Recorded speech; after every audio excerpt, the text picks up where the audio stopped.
నేనైతే ఇప్పుడైతే మరి మనకి ఆలు అది చేస్తున్నానండి. నేను ఆలును కోర్ చేసేసి నేను ఆలు దోశ చేస్తున్నాను. ఇగోండి నేనైతే ఇలా పోపు వేసుకున్నాను.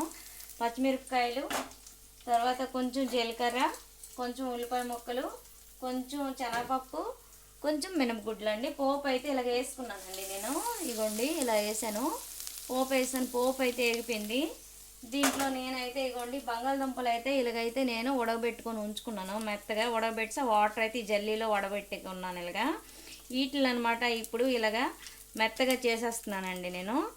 ఇగోండి ఇలా మెత్తగా ఇలా చిరిపేస్తున్నాను. నేను ఇలా చిరిపేసి ఇప్పుడేమో నేను ఆలు దోశ వేస్తున్నానండి. ఆలు కర్రీ దోశ. ఎందుకంటే కొంతమంది దాన్నే మసాలా దోశ అంటారు. నేనైతే ఇలాగా ఆలు కర్రీ దోశ అంటాను. ఇలాగా నేను కొంతమందికి అలా నచ్చుతుంది, కొంతమందికి ఇలా నచ్చుతుంది అండి. ఇలాగోండి ఇలా చిన్న చిన్న ముక్కలను అయితే మనం ఇలా నేను చేతితోనే మెదిపేస్తున్నాను. కొంతమందికి అయితే ఇది పెద్ద పని, అల్లది ఉండాలి, ఇల్లిది ఉండాలి, మెదపాలి, దాన్ని కలపాలి, దాన్ని మెత్తం చేయాలంటారు. అవసరం లేదండి. మెత్తగా అయిపోయిన తర్వాత మొక్కలు మన చెయ్యి నీట్గా కొడుక్కొని మన చేయితోనే ఇలాగా అంత మొక్కలన్నీ ఇలాగా మెదుపుకొని మనం నీట్గా చేసుకుంటే చాలండి. నేనైతే ఇలా చేసుకున్నాను. మీరు ఎలా చేస్తారు? మరి ఎక్కువ టైం నేను మాట్లాడుతున్నాను, లాగ్ చేస్తున్నాను అనేసి అనుకోకండి. నేను ఉన్న విషయాలే మాట్లాడుతున్నాను. కొంతమంది అయితే అది చేయాలి, ఇది చేయాలనేసి పెద్దగా చెప్తారు. అవి ఏం అవసరం లేదు. ఇగోండి ఇలాగైతే నేను ముద్ద అయితే చేస్తాను. ఈ ముద్దనైతే ఇగోండి ఇందులో వేసుకుంటున్నాను. వేసుకున్నాక అనమాట ఇప్పుడు లైట్గా పసుపు అయితే వేసుకుంటున్నానండి. కొంచెము ఇగోండి పసుపు అయితే వేస్తాను. పసుపు వేసిన తర్వాత కొంచెం అయితే నేనైతే కారాన్ని అయితే వేసుకుంటానండి. పచ్చిమిరపకాయలు వేసాం కదా, మరి ఎక్కువ కారం అవసరం లేదు. కొంచెం చిటికెడంత కారం వేసాను కలర్ రావడానికి మాత్రమే. తర్వాత కొంచెం సాల్ట్ వేసుకుంటున్నానండి నేను. మనకు కూరకు తగ్గట్టు కొంచెం వేసుకుంటున్నాను నేను. ఇదిగోండి ఇలా వేసాను కదా, ఇంకా మరీ ఎక్కువ వేయట్లేదు. దీంట్లోనే నేనైతే కొంచెము మసాలా అయితే నేను సొంతంగా రెడీ చేసుకున్నాను. మసాలా గరం మసాలా నేను మిక్సీ జార్లో వేసుకొని రెడీ చేసుకున్నాను. అది కూడా ఒకరోజు చూపిస్తాను. ఇదిగోండి మసాలా కొంచెం వేసుకుంటున్నాను. ఎక్కువ మసాలా అయితే వేయట్లేదు, బాగోదు ఎక్కువ మరీ వేస్తే ఘాటు వచ్చేస్తుంది. ఇప్పుడు అంతా అయిపోయింది కదా, దీన్ని ఇదిగోండి ఇలాగైతే మెరిపేస్తున్నాను నేను. ఇదైతే మనకైతే ఈ కూర అయితే రెడీ అయిపోయిందండి. మసాలా దోశ లోపలికి మరి ఏవి కాదు, కొంచెం మనకు లైట్గా పనిలో తేలిపోతుంది. ఇది తొందరగా మనకి రెడీ అయిపోవాలి అనేసి అనుకునేటప్పుడు ఇలా ముందుగానే మనము కర్రీ రెడీ చేసుకోవాలి. నేను అటు సైడ్ అయితే పాన్ అయితే వేడి చేసుకుంటున్నాను. ఎందుకంటే నేను దోశ వేసుకుంటప్పటికి కూర రెడీ చేసినప్పుడు పాన్ వేడిపోద్దని నేనైతే ఇగోండి ఇలాగా మంచిగా మెరిపేసి నేను చేతి ముందే మెరిపేసాను కదా, ఇప్పుడు దీంట్లో కూడా కొంచెం ఇలా గరిటతో మొత్తం అంతా కలుపుకుంటే చాలండి. మనం మసాలా, కారం, పసుపు, సాల్ట్ వేసాం కదా ఈ పోపులోన. ఈ తర్వాత ఈ ఉడకబెట్టే బంగాళదుంప ముద్ద కూడా వేసాను కదా, నేను ఇప్పుడు గట్టిగా దాన్ని మెదిపేసి చేతితోనే మెదిపేసాను కదండి, మీరు చూసారు. ఇందులో కొత్తిమీర కూడా ఇందులోనే వేస్తానండి నేను. కట్ చేసి లైట్ చిన్న చిన్న ముక్కలు కట్ చేశాను. కొత్తిమీర కూడా ఇందులో వేస్తాను కదా. ఇప్పుడైతే నేను మనకైతే ఈ కూర అయితే రెడీ అయిపోయిందండి. ఇది రెడీ అయిపోయింది కదా, ఇంకా ఇప్పుడైతే నేను దోశ అయితే వేసుకుంటానండి. దోశ వేయడం కూడా పెద్ద విచిత్రం అయితే కాదు.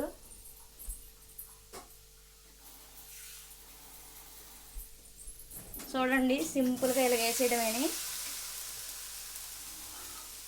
నేను ముందుగానే దీన్ని అయితే రెడీ చేసుకున్నానని, ఎందుకంటే నైటే రుబ్బేసానండి.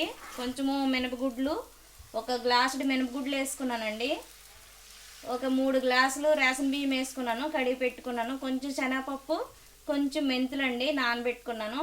అవైతే రాత్రే నేనైతే నిన్న ఉదయాన్న నానబెట్టి రాత్రి రుబ్బేసి ఉంచుకున్నాను.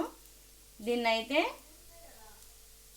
సింపుల్గా మనకి అంటే రోజు టిఫిన్ రెడీ చేసేసరికి లేట్ అవుతుందని కొంతమంది అనుకుంటారు కదా. చూడండి నేనైతే ఒక తపెల్లోనే చిన్న దీంట్లోనే నేను ఆయిల్ వేసి ఉంచానండి. ఇలాగా చూసారా, మన పని అంతా ఇలాగే ఉంటుందండి. తొందర పని తేలిపోవాలనుకునే వాళ్ళకి ఇలాంటి పనులండి.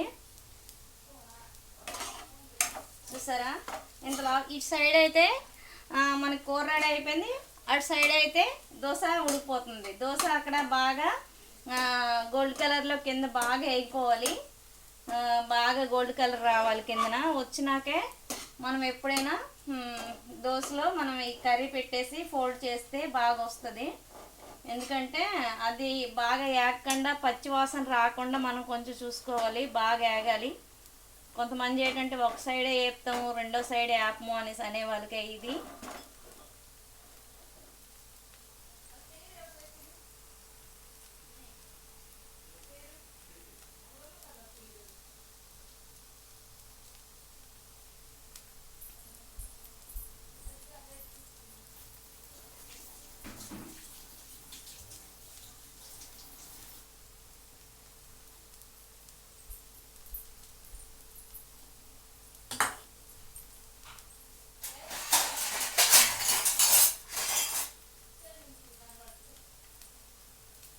నేను ముందుగానే ప్లేట్ రెడీ చేసుకుంటున్నానండి వేయడానికి.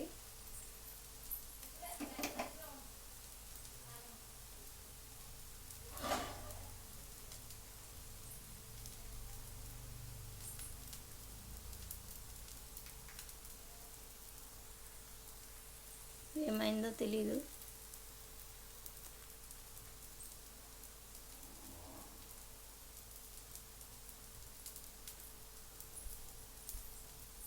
ఇటు సైడ్ నుంచి ఏమో రికార్డ్ అవుతుందో లేదో అనుకొని చూస్తున్నాను నేను. అవుతుందండి. నేను అనుకున్నాను ఏమవుతుందా లేదా అని, లేదంటే అవుతుందా లేదని చూసాను ఇప్పుడు. ఎందుకంటే మీకు చెప్పేసి నా శ్రమ అంతా పోతుంది కదా మళ్ళీ, అందుకని నేను చూసుకున్నా. చూసారా ఎలా వచ్చిందో దోశ, ఎలా వేసాను నేను.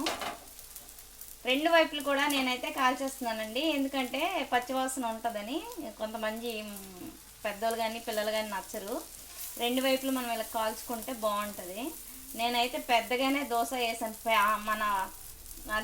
మన ప్యాన్ ఎంత ఉందో ఇదంతా మొత్తం దీని నిండా వేసాను అనమాట. చూసారా ఈ పాన్ అనమాట. నేను ఎప్పుడు కూడా పీస్ పెట్టి తోమనండి. ఎందుకంటే మనకి ఇలాగ దోశ వేసుకునేటప్పుడు ఎక్కదనమాట. ఇది చూసారా నేను ఇంకేం అనలేదు, ఇలాగైనేసరికి ఇలా వచ్చింది. మెత్తటి పీస్తో లైట్గా ఇలా తోమేసి ఎప్పుడు ఆయిల్ రాసి దానికి ఉంచేస్తాను అనమాట నేను. అప్పుడు మనకి ఏంటంటే ఇబ్బంది పెట్టదు, మనము దోశ వేసుకునేటప్పుడు నీట్గా ఇలా వచ్చేస్తుంది. చూసారా రెండో సైడ్ కూడా ఇలాగా బాగా కాలింది కదా. ఇప్పుడు చూడండి నేను ఎలా చేస్తున్నానో మీరు కూడా ఇలా చెయ్యండి. చాలామందికి ఇది ఇష్టపడతారండి, చాలామంది తింటారు కూడా నచ్చుకొని. అందుకే నేనైతే ఇలా చేస్తున్నాను. మీ ఇంట్లో మరి ఏమో తింటారో లేదో నాకైతే తెలియదు. మా ఇంట్లో అయితే మా పిల్లలైనా మా పెద్దోళ్ళైనా ఎవరైనా బాగా నచ్చుకుంటారండి. ఇప్పుడైతే దీన్ని అయితే మనం ఫోల్డ్ చేసుకుందామండి. ఈ ఫోల్డ్ కూడా చాలామందికి రాదు, ఎలా చేస్తారు ఏంటనేసి అనుకుంటారు. ఇగోండి మనకైతే మసాలా దోశ రెడీ. చూసారా ఎలా వచ్చిందో. ఇంకా మీరు కూడా రెడీ చేసుకోవాలంటే ఇలాగైతే రెడీ చేసుకోండి. మన ఛానల్ని అయితే మీరు నచ్చినట్లుగా అయితే మీరైతే లైక్ చేయండి, షేర్ చేయండి, కామెంట్ పెట్టండి. మరి ఎందుకంటే సబ్స్క్రైబ్ కూడా చేయండి, ఎందుకంటే మన ఛానల్ బాగా వెళ్తుంది. మన ఛానల్ అయితే చిన్న బుజ్జి ఛానల్ అండి.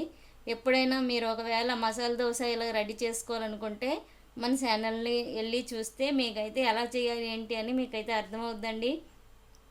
ఓకేనా అండి? బాయ్ అండి అందరికీ.